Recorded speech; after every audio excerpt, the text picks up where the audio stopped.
It's time for Midday Edition on KPBS.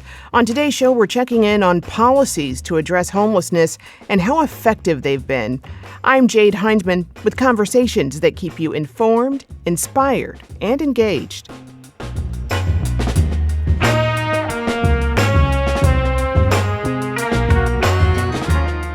The barriers that stand in the way of housing.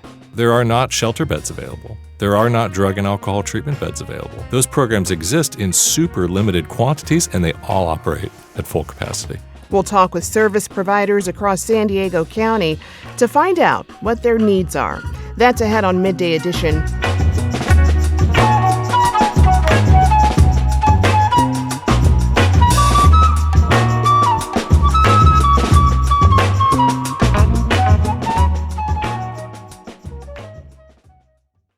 More people in San Diego County fell into homelessness than escaped it last month. That's according to new data from the Regional Task Force on Homelessness. January's numbers show that 1,025 people were placed into housing, but 1,216 people fell into homelessness for the first time. Meanwhile, last month, volunteers gathered data for the 2025 point-in-time count, an annual measurement of unhoused folks in our region. Here's Ketra Carter. She's the program manager for homelessness strategies and solutions with the City of San Diego. This is so important because we need to have a snapshot. We need to understand what is going on within our communities, the populations for which we are serving and the needs that they have. And the only way to do that is to collectively do that in one point in time. The point-in-time count helps determine future federal funding to support people affected by homelessness, and that's people like Michael Woolsey. He's lived on the streets for 2 years. It's been a long and lonely road. I'm 63 years old, so I get my pension, but I make too much to qualify for the benefits, but I don't make enough to actually pay for an apartment on my own. They put a money threshold on who they give benefits to. Well, results from this year's count will be released in May. To talk about the state of homelessness in 2025, we brought together some of the people leading efforts to support unhoused people in San Diego. Joining me now is Greg Angel, CEO of Interfaith Services. Welcome, Greg. Thank you, Jade. Great to be here. Great to have you here. Also, Josh Bohannon, Chief Strategy Officer at Father Joe's Villages. Josh, welcome to you. Yeah, thank you for having us. Glad to have you here. And lastly, Hanan Scrapper, Regional Director for People Assisting the Homeless, or PATH. Welcome to you. Thank you, Jade. Appreciate you having us. Glad to have you all on. So you all were involved in the point-in-time count. How did that all work, and what were your takeaways this year? Greg, I'll start with you. This year follows a few years now of a different way the count has happened, where in years past, people were identified on a map, and there were tally marks, and then there were a small number of interviews that would be used to get data that could be extrapolated out. But this year, we actually, throughout the entire region, went out and interviewed and connected personally with every single individual who was identified as potentially experiencing homelessness. And that's important because we don't take anything for granted. We don't assume. We ask and engage and then get really high-level information to be able to inform just who is experiencing homelessness here in San Diego. Yeah, Josh? Yeah, it was a great experience. I think it's important that all of us go out there and kind of connect with the community and understand the issues that are surrounding us. At Father Joe's, we did the point-in-time count in East Village. And I think one thing that was really stark and noticeable to me is that we saw a lot more seniors and women who were unsheltered in the morning at 4 a.m, who were sharing a little bit about their story and how, they may have fallen into homelessness, how long they've been experiencing homelessness. And it really helps you better understand and frame the issue, and kind of gives us that insight as to where we see homelessness evolving. We're seeing more seniors, we're seeing more families. And I think this is a trend that we're going to continue to see at least for a while, until new policies are addressed to fix that issue. Yeah. Hanan? Yeah, same experience for our team. Our teams go out and do it throughout the city, county. And this is also a great opportunity for us who do this work to be paired with volunteers who aren't typically doing this kind of work or aren't involved in it. So having the opportunity to provide some education around it, but also you're going to people when they're asleep at 4 a.m. So being really trauma-informed in how we approach folks and really using that human aspect of don't wake up someone sleeping and this is essentially their home. So that's been really informational and helpful when we're working with individuals who don't typically do the point-in-time count or work with people who are unhoused. We really enjoy that. Some of those questions can be invasive, so we want to make sure we ask in a way that is gentle and kind, but also offering resources as a follow-up as well. Yeah. So, Josh, you said you noticed a lot more seniors and women as you were conducting the point-in-time count. Any idea why that is? Yeah, I think it's a multifaceted issue. So when we think about homelessness historically, it's been, men in their 40s, their 50s, for quite some time. But these last few decades, what we've really started to notice is families and seniors are falling into it faster than we've ever seen, in our lifetimes. And a big driver for that is it's economic. It's the cost of housing is higher. People are on fixed incomes. People are on that brink. They're so close between staying housed and paying rent or paying for food or paying for medicine. And so people have to make these tough choices. And so that's what we're seeing from people who come into Father Joe's, through our guest services or outreach or street health. That population group, they're on the brink, and it just takes, one medical incident or, one bad month, and that can result into homelessness, and it's so much harder to pull out of it. So cost of housing, the cost of goods, cost of eggs, all of these things, they add up, and that can really push people to the brink. Yeah. Greg, what are you seeing?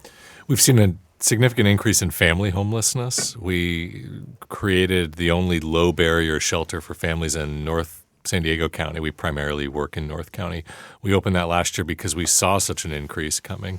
And the causes are what Josh just spoke about, as well as the tightness of the rental market. So one of the first families we helped in our family shelter was led by a mom with a school-age daughter. She's fully employed. She earns a pretty good income, and she had $15,000 in the bank account. But her income, while pretty good, wasn't high enough to qualify to get approved for apartments. And when her apartment was lost because it was renovated, she had to move out, she was shocked to find that she couldn't find an apartment that would rent to her. And she ended up making the really difficult choice to move into her car with her daughter. And thankfully, we were able to get her into a safe place and then ultimately find a landlord who would rent to her. But the challenges getting approval and getting into an apartment are really a significant factor that leads to people both falling into homelessness as well as having a really hard time getting out of homelessness. Yeah. And that's just one factor. Are there other factors that keep people from being able to get into an apartment? A low credit score could be one of those. Think about the last time they applied for an apartment, or they maybe applied to buy a home, all the documents that they had to provide. Well, a lot of people who are on the streets, they don't have any of those because they've been lost, they've been stolen, they maybe have some of them. And so one of the things that we as providers do is that we help people overcome those barriers. So if they don't have an ID, we'll help them get an ID. If they don't have a place to receive mail, they can receive mail at our locations. The biggest other barrier that we see, especially in North County, is for those who are literally street homeless, there's no place to go. There are not shelter beds available. There are not drug and alcohol treatment beds available. Those programs exist in super limited quantities, and they all operate at full capacity.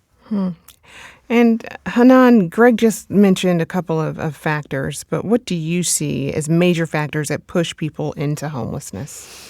I think the biggest thing we're seeing, especially for living in San Diego or California, is housing affordability is the number one issue. The affordability between income and housing, people are not able to make that happen month to month, and oftentimes people are living paycheck to paycheck, including our staff members, right, are in that situation where if something was to happen, they may not be able to afford the rent increase. If they have major medical bills that they have to pay.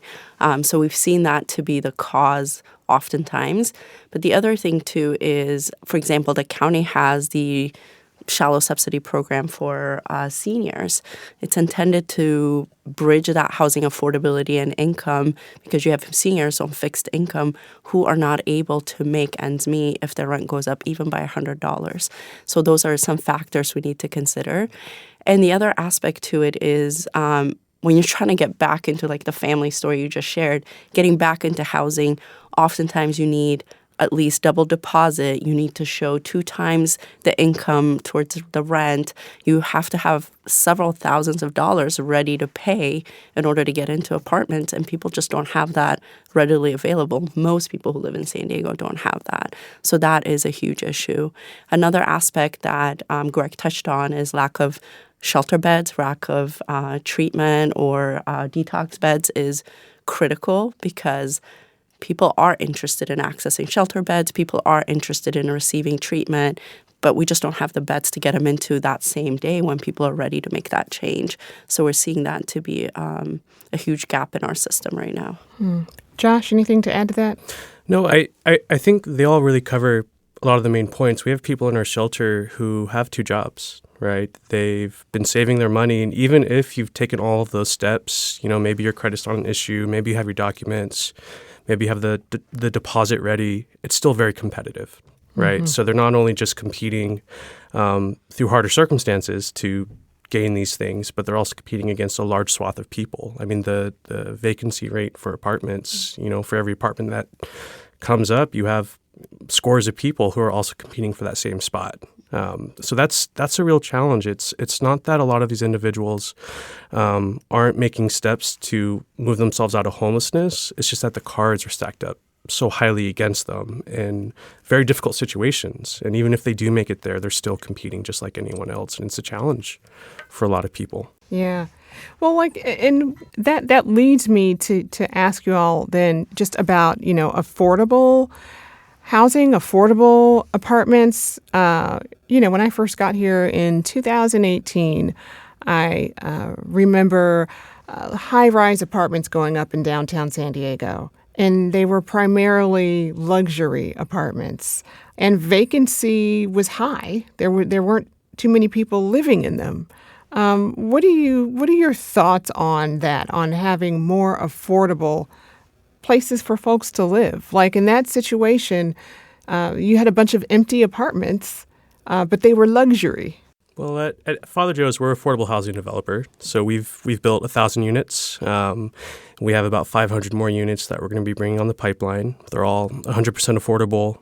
Some of them are PSH, permanent supportive housing. So people who might have heightened needs and they need assistance with case management or other supports and services. So, we've worked in the affordable housing space for a bit. And yes, there's a huge lack of these affordable housing, but we're also missing a large swath of middle income housing as well. Because if you have that middle income salary, but you're staying on that lower rent apartment, you're not going to move, right? When I moved here, after grad school, like 15 years ago, that apartment I had, at the end of it, I could have moved up and gotten to a better space, but it got so uncostly to do so. And so we just have this.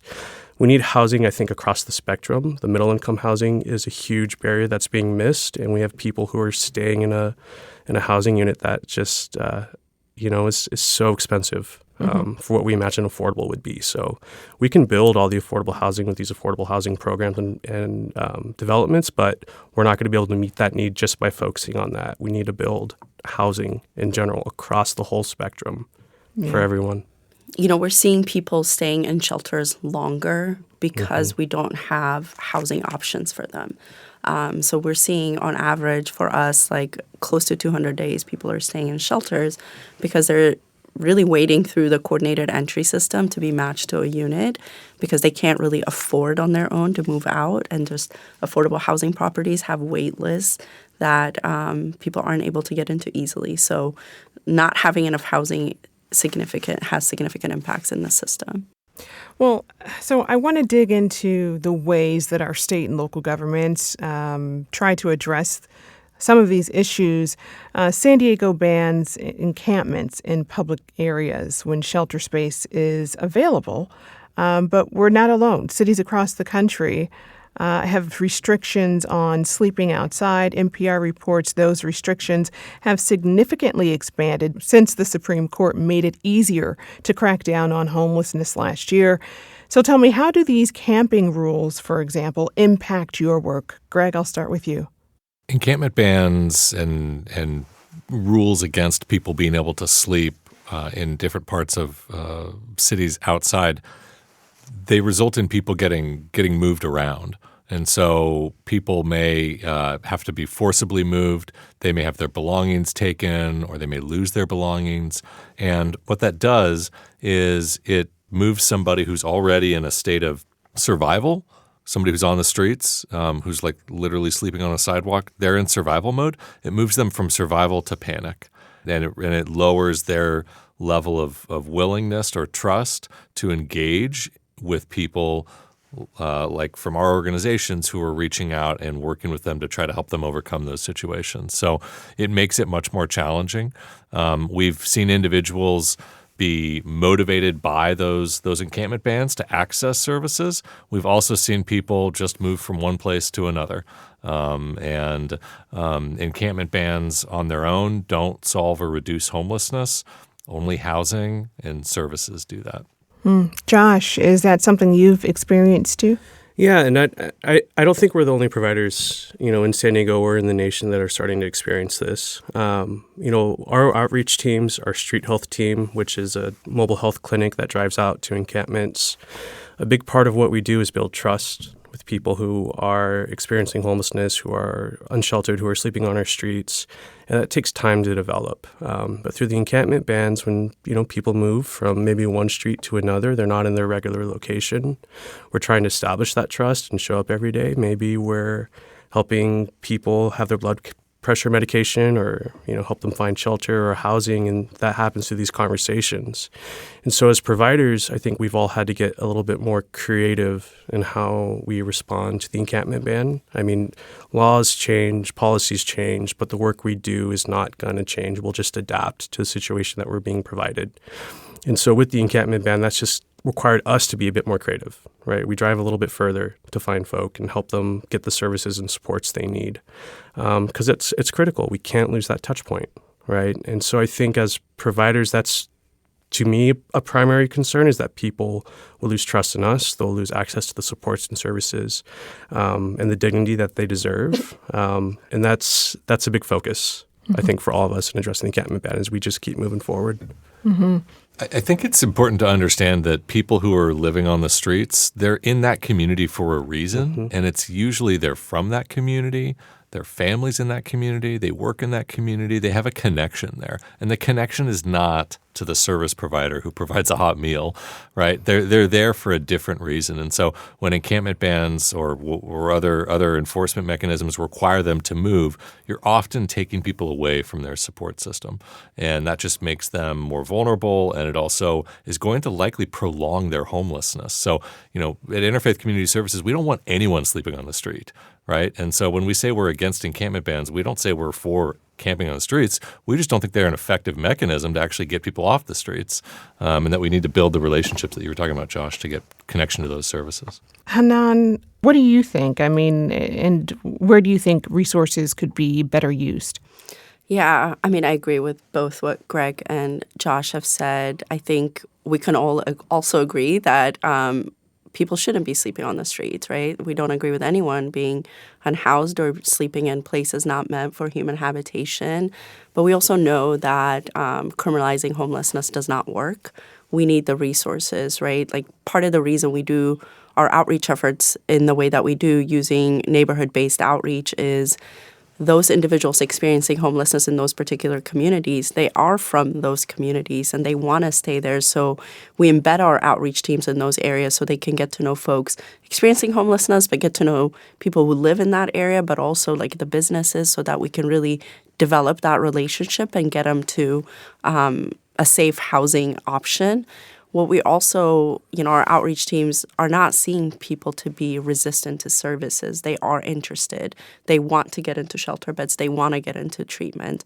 We just haven't found the right intervention for folks. So that's oftentimes why you see people still on the street trying to, survive, make it day to day. And we also find it when people are moved around from one area to another, it's disruptive to services. We can't find them. They lose their documents, their medication. So we have to restart over again to get them connected and build that trust and that relationship. So I think what we need to focus on is increasing shelter bed access or increasing our beds throughout the county, not just the city, so that we have these options in various communities. And throughput, we got to get people into housing and work on the solutions that we know are evidence-based, providing these services. But, the reality is there aren't enough shelter beds. There aren't enough drug treatment facilities. So we're in this scenario where, we think a lot of people are resistant to services. But the fact of the matter is most of these services are not available for people who want them, right? We have people who are desperate to get off substance use disorder, right? And they want to go through detox. And in the city of San Diego, there are only 2 detox beds. I think, Greg, you might know the number. There's 78 within the county for people under Medi-Cal, people who are very low income. And so, it's hard for us as a society to kind of have this expectation and this frustration and saying, why aren't you, seeking services, right? You're just resistant to services. And I don't think that's a true fact for most people. It's just that these services that are out there, they just don't exist. And that's a huge challenge that we're all trying to confront, housing, services, shelter, all of these things.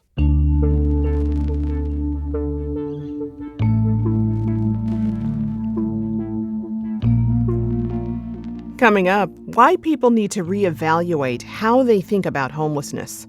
The number one predictor of whether someone is going to become homeless, it's the level of economic vitality or lack thereof. But at a societal level, this is not a lack of personal responsibility. KPBS Midday Edition is back after the break.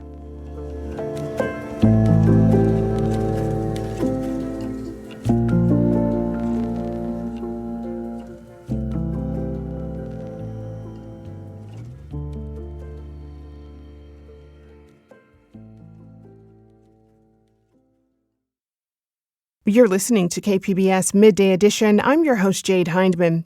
Homelessness continues to be a leading issue in cities across California, and San Diego is no exception. From the lack of affordable housing to the skyrocketing cost of living, people are struggling to make ends meet. On the show today, we are discussing the state of homelessness in 2025 from the perspective of service providers.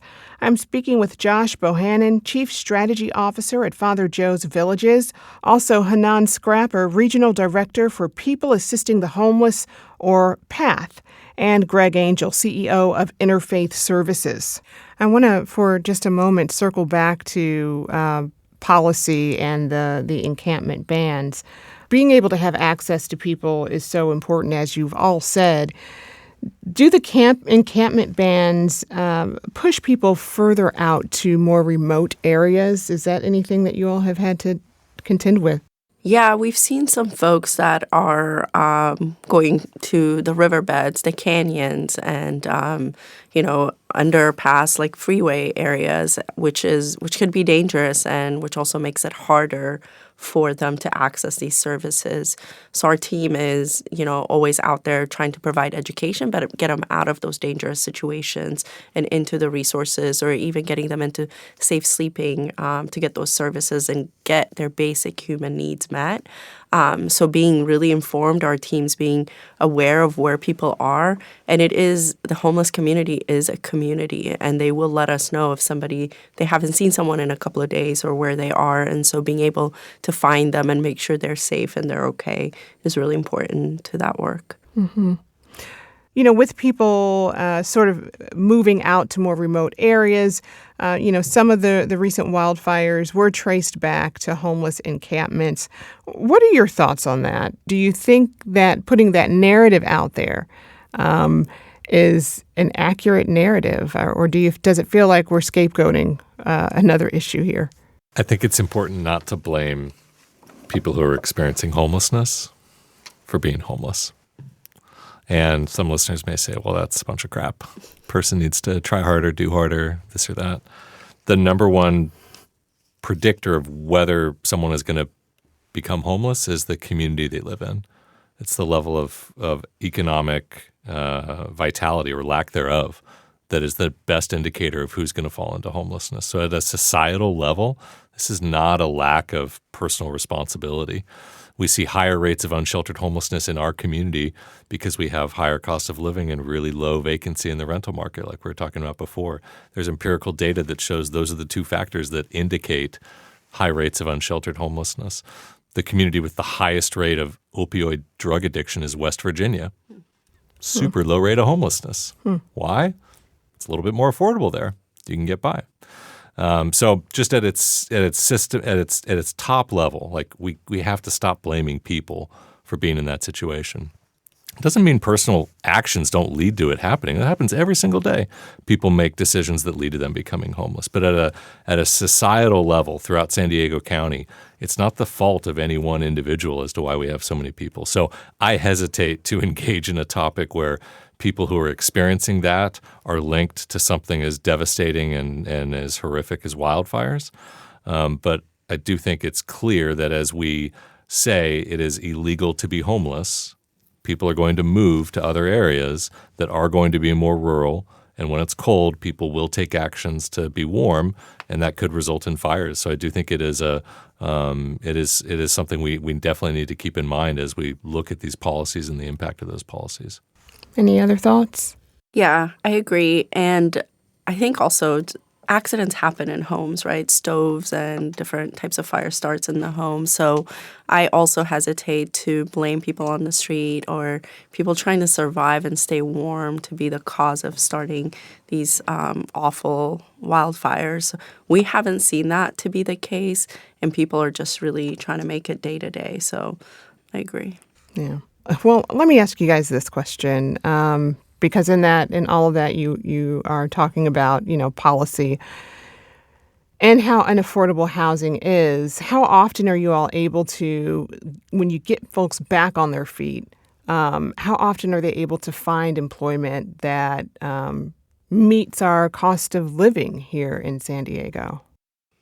That's tough, right? Because I think there are a lot of people that have stable jobs and, they're still salaried and they're having a hard time meeting the cost of living. And that's why we're seeing more people fall into homelessness, right? That is a challenge and that is a struggle. People who've recently experienced homelessness who are housed, a lot of times it's helpful for them to keep working with their case manager for any trauma they might have experienced or working with their employment and education services to keep finding new career advancement opportunities. We have an employment center at Father Joe's. We have case management teams and tenant services teams that work with folk to help them keep moving forward and empowering their lives. But again, at the end of the day, the driving cause of homelessness, it's not substance use, it's not behavioral health, it's economic. It's the cost of housing, right? And so I think so long as a society we keep opposing the building of new housing, right? And when the community says no housing here, but then they're frustrated about homelessness, I really see that as an interesting disassociation as to what's really happening. Because at the end of the day, it's we just don't have the right cost of living to meet most people, right? Not just people who just experience homelessness, but most people to make it day in and day out. Right? I think that's the challenge. Because there are people who work 2-3 jobs and find themselves homeless. Yeah, people in our shelter have 2 or 3 jobs and there's nowhere for them to go. And so we're in this weird bottleneck period that we have to figure out, and it hasn't gotten better. Mm-hmm. Every head of household in our family shelter is fully employed, most of them with multiple jobs. Mm-hmm. Yeah, and I think we have to be creative about getting, housing affordability or getting people into housing. For example, we have shared housing options now that's available through RTFH as well as through townspeople leading this effort. It's basically having a roommate situation, right? Like getting 2 people who are compatible to live together. We all may have roommates because it is really challenging to afford. to live on your own. In some situations, we are placing people into those single room occupancies, basically a room, shared bathroom, shared kitchen, but might be affordable for the time being for them. For those who are able to work, they're absolutely working. And the other aspect of what we see is people who have disabling conditions and don't have the opportunity or the ability to work, and they're on fixed income, and the economy and the cost of living really impacts them significantly because of can't afford to live on their own. Well, Hanan, shelter is obviously a short-term solution towards the long-term goal of eliminating homelessness. So are enough people successfully transitioning out of shelters into permanent housing? We have a small percentage of people transitioning from shelters into permanent housing. That's simply because we have a lot more people that are unsheltered and on the street that are prioritized through the system, through the coordinated entry, to be able to move into housing quicker. But we are successful in getting people into permanent housing, and that's been really effective. People do need to have somewhere temporary, if possible. I think about, for each of us today, like what was available to us this morning when we got ready, and the basic things of having running water, bathroom, and breakfast, and being able to sleep safely and wake up and actually, start your day makes a huge difference. Mm-hmm. So access to shelter for people to be able to work towards their life goals is really important. And I think, the city has done a great job of trying to increase the beds. I know we have 263 beds coming online soon. That's more beds that we need. Is it enough? Probably not yet. But working towards it is really critical. But at the same time, we need to think about where are people going to go after shelter. So we have to explore the permanent housing aspect as well.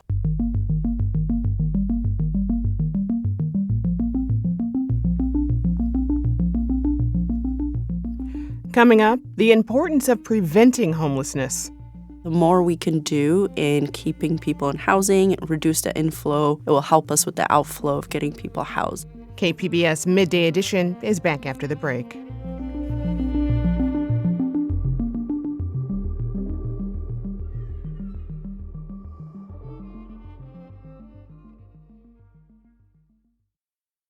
Welcome back to KPBS Midday Edition. I'm Jade Hindman. This hour, we are discussing the state of homelessness in our region and the challenges faced by service providers as they try to close the gap. I'm speaking with Greg Angel, CEO of Interfaith Services, Josh Bohannon, Chief Strategy Officer at Father Joe's Villages, and lastly, Hanan Scrapper, Regional Director for People Assisting the Homeless, otherwise known as PATH. Well, Josh, I want to talk about how national politics are influencing your work. Has the new presidential administration affected your funding stream?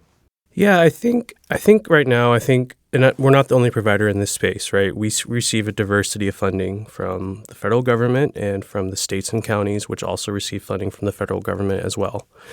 And, right now we're all in this kind of wait and see scenario, and we're prepared to adapt. Currently, I think a lot of these executive orders related to funding are on hold at the moment. I know that there's some court cases that are addressing and looking at these issues, but I think as all providers, and as we have done in the past, we've lost funding before, right? As the economy changes, nonprofits are used to that. We're used to adapting, and this is just one more moment in time where we're going to have to just look at things and adapt and meet the need and maybe do things differently. But, I think for a lot of us, it's still a little too early to tell exactly what that means for us. Father Joe's, thankfully, a good portion of our revenue comes from our donors, our philanthropic community, so we'll weather it, especially if there are less federal funds coming in. I think it really behooves our local community to step in even further, right? Our San Diegans coming to help out our nonprofits that might start to struggle as we see federal fundings change. But at this time, it's still a little too early for us to know exactly what any of these federal changes are going to mean for us as a nonprofit, because it's still, it's been a month since I think that those orders have come down, and there's more time to see what's going to happen. Greg? Yeah, at Interfaith Community Services, we also utilize a diversity of funding sources. We haven't seen any direct negative impacts to this point, but we're not standing by and just hoping that that stays the case. We've launched a resiliency fund and engaged our donors and our supporters and community partners to brace for challenging times ahead, because we do anticipate there will be reductions in funds, and we do also anticipate on the other side of things that the needs are only going to increase. So we're going to be here. We know that the caring people of the communities we work in are going to be there, and we'll work together to overcome those challenges as best we can together. Hanan, are you all anticipating the same? Yes, we're anticipating the same. And I will say during that challenging time, it's been remarkable to see how many foundations, philanthropy groups have reached out and said, how is this impacting you all? How is this affecting the work? So it's really great to see that people are listening and are ready to step in and support. We do have various federally funded programs. We serve lots of veterans in our community. Being in San Diego, it is a veteran community, and so we have Military Town. We have a lot of veteran programs. So we want to make sure that those are going to continue to be funded, and we continue to offer those prevention and rapid rehousing programs. We also have HUD funding, so we are, at the moment, nothing is affected, but we'll see. Wait and see. Well, as we talk about policies, funding, all of these things, I'm curious if there's policies or programs from other cities, states, even countries that you look to for inspiration. Any ideas you think are worth trying here in San Diego? I think I would say not a specific community, but we need to look at homeless prevention. We really need to look at predictors of homelessness and being able to prevent people from becoming homeless. And not only is it traumatic when people experience homelessness, but it is also that much harder to get them back into housing. So the more we can do in keeping people in housing, reduce the inflow, it will help us with the outflow of getting people housed. So focusing on prevention services, focusing on shallow subsidy to bridge that housing affordability gap that we have so that we can keep seniors in housing and so less seniors become homeless. And then exploring shared housing. Those are some strategies that could work really well for our community. I think as we really think about the future of homelessness, we need to start building up our systems now in preparation for what it's going to be. If we start the work today, we might be ready for then. So we know by 2030, every boomer will be over the age of 65. And we know seniors are our fastest growing population experiencing homelessness. So the housing, the affordability, and the programs we start to ramp up, we have to take that all into consideration and really start adapting. I know a lot of communities around the globe do the village model, right, where they're integrating our seniors with our younger population and our working families to kind of create a more cohesive environment that makes everybody healthier, right, and it's more affordable. And that's something I think that the United States, and in particular San Diego, can really start to explore about how do we build intentional communities of some of our most vulnerable population while establishing that, that neighborhood, access to resources, access to support from each other. So I think as we develop our homeless services, that's something I'd like to see more of that can make a big impact. Yeah. Greg? We've talked about a lot of challenging topics today, and so it can be easy to get kind of depressed about all of this or to get down on it. But I want to lean into something that you mentioned, Hanan, because it highlights a tremendous bright spot, which I think will be surprising to most people, that last year, throughout all of San Diego County, more than 10,000 people overcame homelessness and moved into a home. Over 10,000 people overcame homelessness. That's amazing. That's astonishing. Now, the bad news is that for 10,000 people who overcame homelessness, a larger number, about 14,000, actually fell into homelessness for the very first time. And that's really, really troubling. But it's much easier to prevent somebody from becoming homeless than it is to help somebody end their homelessness. For families, it's about $10,000 to end a family's homelessness. We usually can keep a family housed for less than a couple $1,000s. And like Hanan said, there are some really telling indicators and trends. I'll give you one. Seniors who lose their partner, whose partner passes away, are many times more likely to fall into homelessness than other seniors in the exact same financial situation. So we could develop a policy or develop a program to target homeless prevention specifically for seniors who have lost their partner.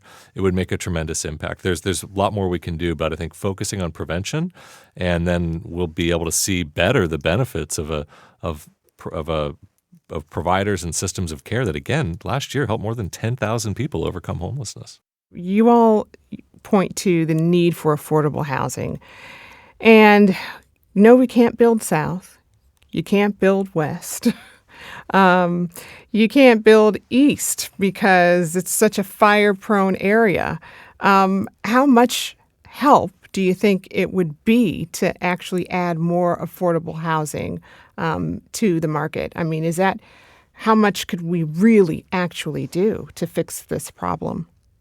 Well, there's one direction we can build, and that's up, right? That is an option, but a lot of our communities and neighborhoods, right, who aren't in the flight path, right, so there isn't a good designation of not doing it, they will work very hard to make sure that we don't, obstruct the view they might have of a certain location, right? But, we build 14-story affordable housing developments, right? That's an option that's available to us, but I think there's a lack of kind of courage and tenacity in our community to look at things differently and re-envision how does San Diego look, because we can't build, west, we run into the ocean at some point, right? And so I think we just have to kind of re-envision. I think if we were to put in the effort, we could address this issue, right? It's just understanding that maybe that 2-story limit you have in your neighborhood, in your community planning group, that's not going to fly anymore, right? If we're serious about addressing this issue, if we're serious about the cost of housing, if we're serious about homelessness, then we need to start actually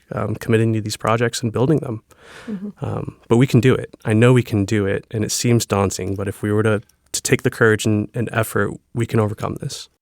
Here's another thing that I always feel like is left out of the conversation. We talk about affordable housing, and we can only build up. Salaries could go up, wages could go up, so that people can afford to live where they're living. How big of an issue do you all see that being? That's definitely an issue that we've seen as the cost of living has gone up. The pay has not gone up with it. So people are having to pay more for basic things, but their salaries and their wages aren't meeting those needs. And so people are in debt. People are living paycheck to paycheck. And so if we were to look at that formula and say, as the cost of living is going up, matching people's salaries to that so they could live, we're talking about just affordability of living. And it's not making someone rich. I just think that's something we should really be exploring across the board. I agree. And also for people who are listening to this show, they care about homelessness. They may be charitable supporters of organizations like ours.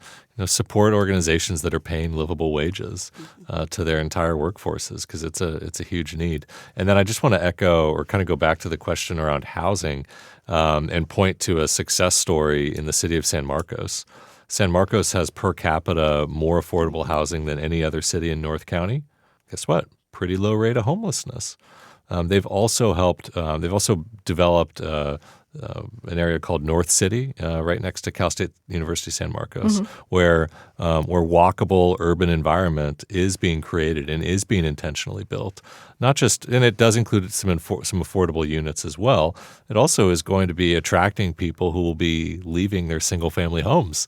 Those single-family homes are then made available to others, so it has a cascading effect. So it absolutely can happen if we plan effectively. All right. Well, this was a very good conversation and enlightening as well. I've been speaking with Greg Angel, CEO of Interfaith Services. Greg, thank you so much. Thank you so much for having us. Also, Josh Bohannon, Chief Strategy Officer at Father Joe's Villages. Josh, thank you. Thank you. And lastly, Hanan Scrapper, Regional Director for People Assisting the Homeless, or PATH. Thank you so much for having us.